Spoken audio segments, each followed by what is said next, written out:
says preparing. Live on Facebook. Hey, Laura, how you doing today? Good. How are you? Guess what I found out?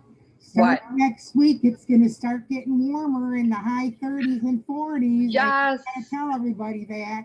So we're getting closer to that spring and everything. I'm so excited. I can't wait for spring. You know, we really haven't had that bad of a winter, but just something about the last week or so just has gotten everybody kind of down. And we're talking about the perfect thing today. And so, Debbie, I'm going to bring it over to you because you have done so much research on this, and I'm so happy about it. Well, thanks, Lord. You know what? We were talking, everybody, before this, and we were, Lori and I do a lot of talking, and that's one thing that we're going to talk about, talking. Yeah. Okay. Yeah. But I'm going to tell you that a lot of the stuff I'm going to preference from is a new book that I've been reading, and I'm going to include it at the bottom in the comments when we're done with everything. But it's called Stop Anxiety and Be Calm.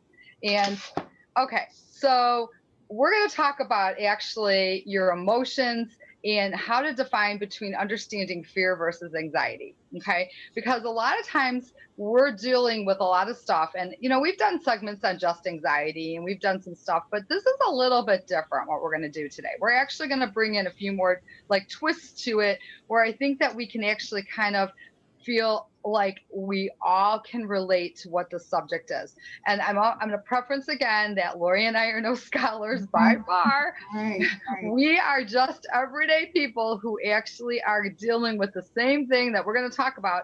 But what we're doing is as we're doing this and I'm reading this book, it's helping me to be able to motor through certain things.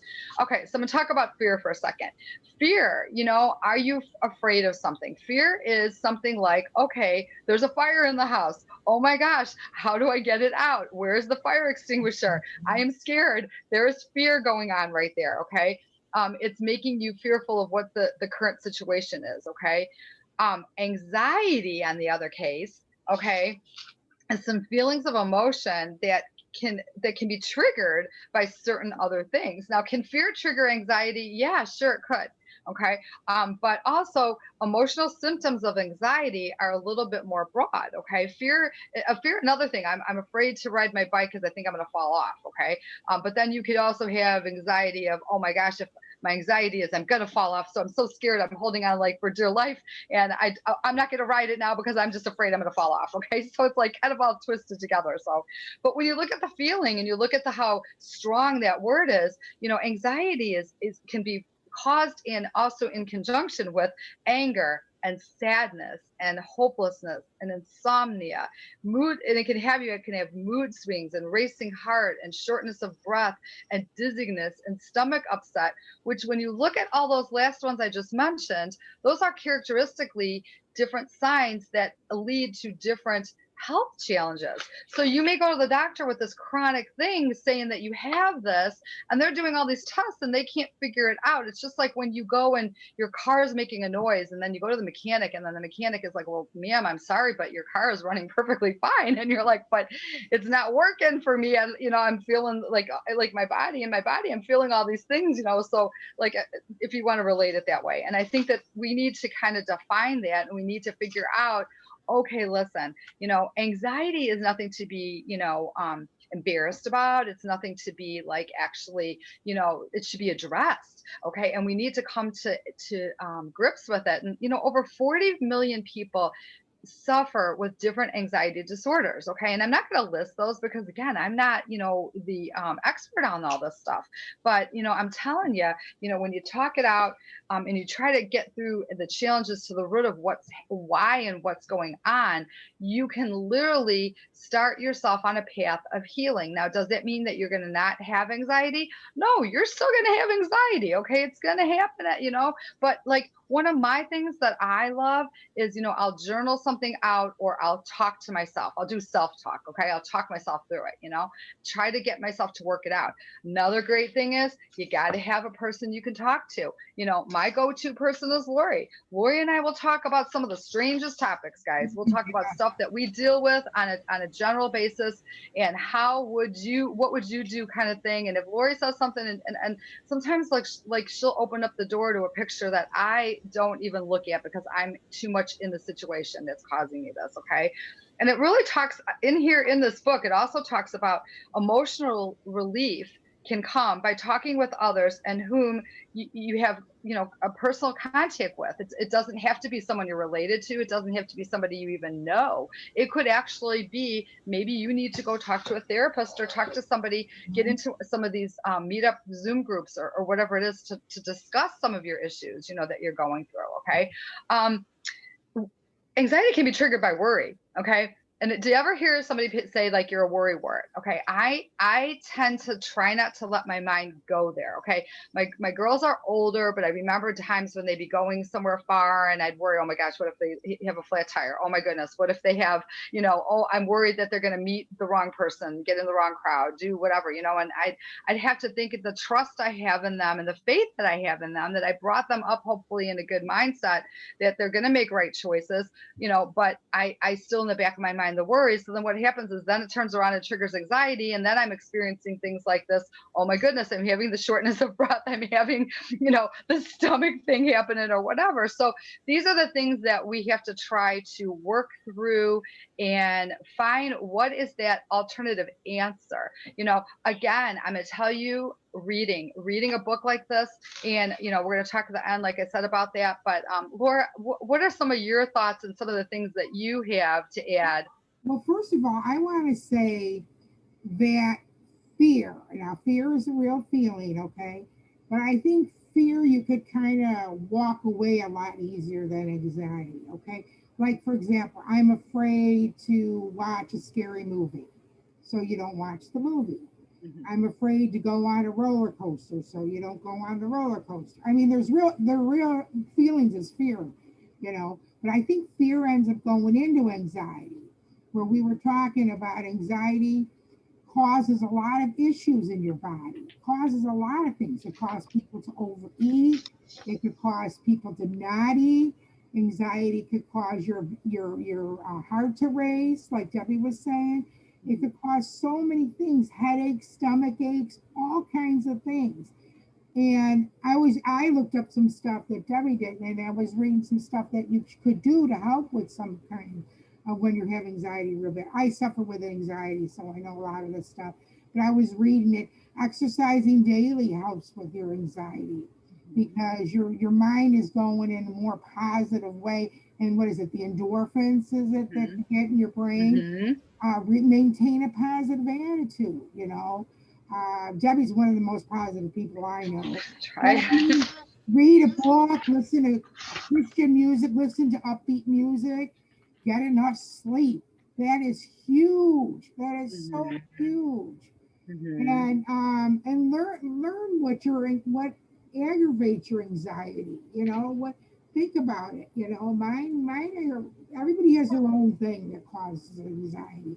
Some people have anxiety even if they're invited to go to a party and they don't, Mm-hmm. and they have a fear of being around a lot of people that they don't know. There's a Right. lot of anxieties out there.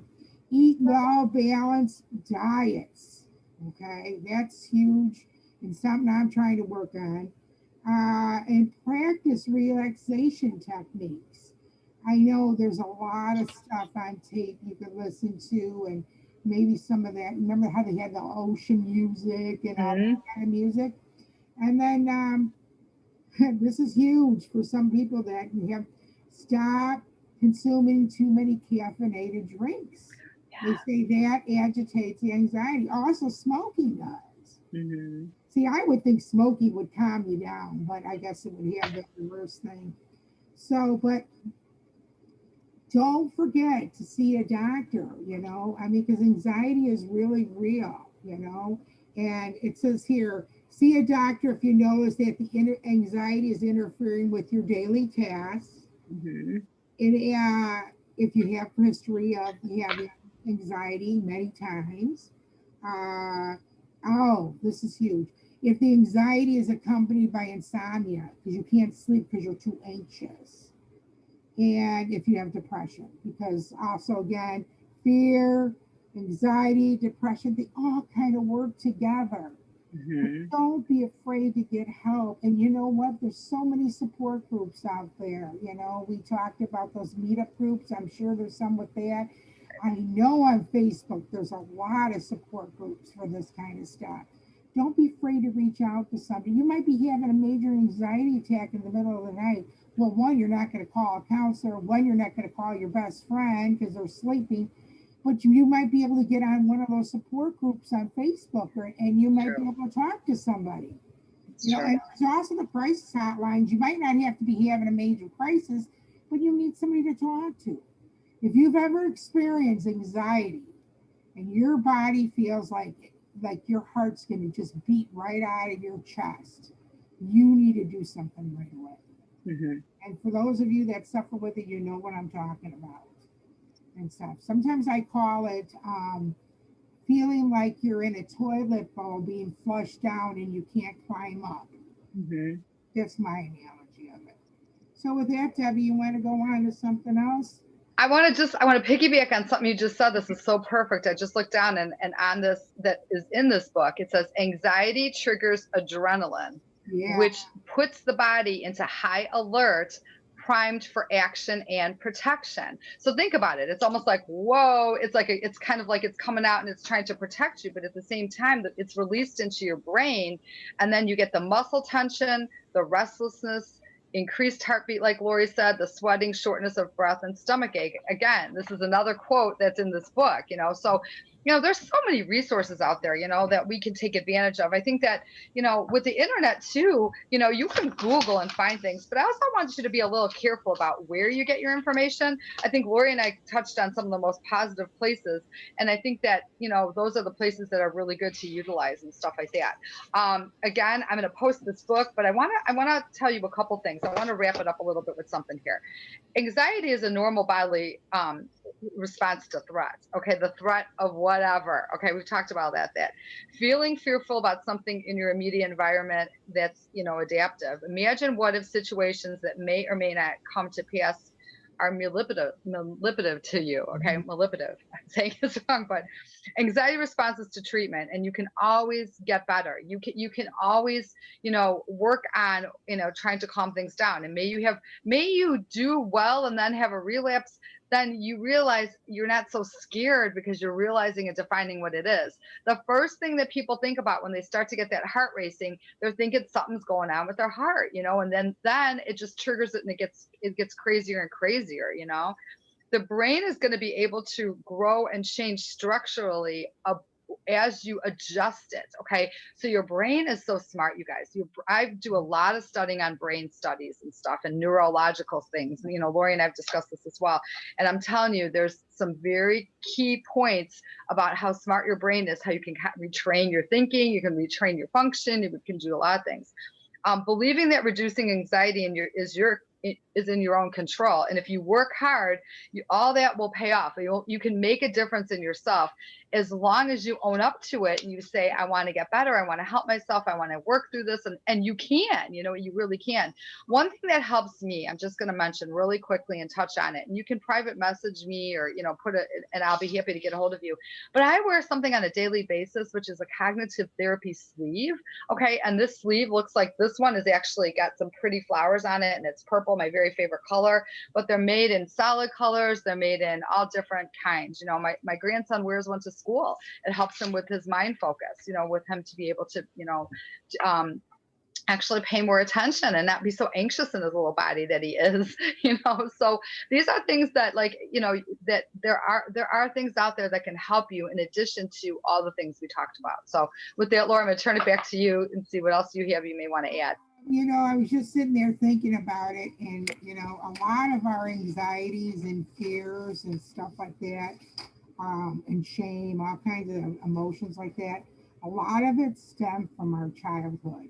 It doesn't mean that we were abused as child, but maybe the way we went about doing things, or we learned how to do things. And that's why it's important that you get the help that you need, because everybody could easily say, oh, I'll just forget about it, things will get better. And that's good, but in the same sense, it always comes back. And you know what? Sometimes it comes back even worse than it did before. So you really need to get the help. And, it is so, so important to do that.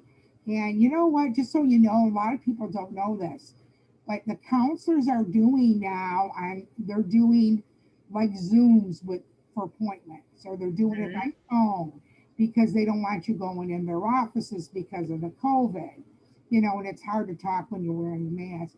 So they're doing that now. They're setting people up online, which is great because you don't have no excuse that you have to drive somewhere to go.